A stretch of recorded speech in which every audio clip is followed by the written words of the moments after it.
Good day to everyone. I am Adyathri Roy, currently pursuing my BTech in Electronics and Instrumentation Engineering Department from NIT Agartala. Today, let us discuss about the basic concept of diode.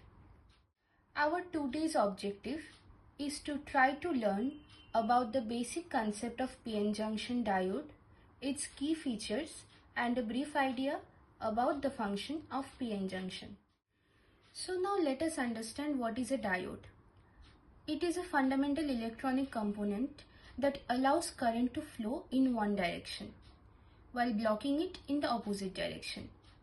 This one-way conductivity makes diodes essential in a variety of electronic circuits. Now physically a diode looks like this, and this one is the circuit diagram representation or symbolism of a diode, where this one is the anode part or the P side, and this side is the N part or the cathode side. A diode can have several kinds of applications, such as it can be used in rectifiers, that is used to convert AC to DC in power supplies. It can also be used in voltage regulations to maintain a constant voltage in power circuits, or they can be also used in signal demodulation, or even for lighting like that of LED, or even as a photodiode. Here are some of the key features of a diode. The first is unidirectional conductivity.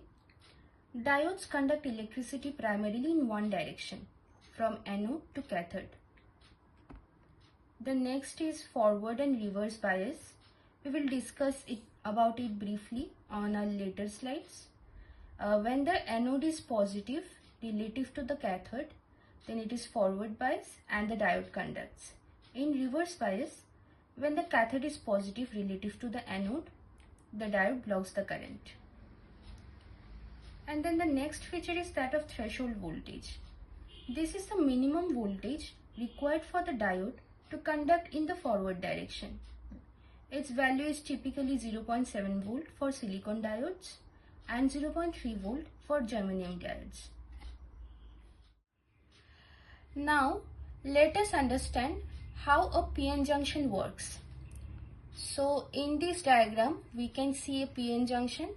Here this one is a p-type semiconductor that is merged with an n-type semiconductor. Now we know that holes are the majority carriers in p region and electrons are the majority carrier in the n region. And since here a merging occurs in between the two, the electrons nearby the merging point, what they do, they move from the n region to the p region and they merge with the holes that are nearby to that merging layer. And this process is known as diffusion. So when diffusion occurs, at that time a current is generated. Since we know that the electron is being flowed, so a current is generated on the opposite direction of the flow of electrons. So this current that is generated is known as the diffusion current. And when this current is generated, naturally an electric field will also be generated. So when an electric field that is opposite to the direction of the diffusion current, that is the direction of the electric field will be from n side to the p side, this electron field is generated, and hence this part where this electron field is present will be known as depletion layer. So depletion layer is basically the layer in which we will find an electric field that is generated due to the diffusion current. Now when the depletion layer is generated, we will find that there is a higher potential on the n region of the depletion layer and a lower potential on the p region of the depletion layer. This potential difference is known as barrier potential. Since electrons are majority carriers in n-type, whose side of the junction has higher potential as compared to that in p-type, it is necessary to provide an external voltage which should be at least equal to or greater than barrier potential. Hence, we need a process that is biasing.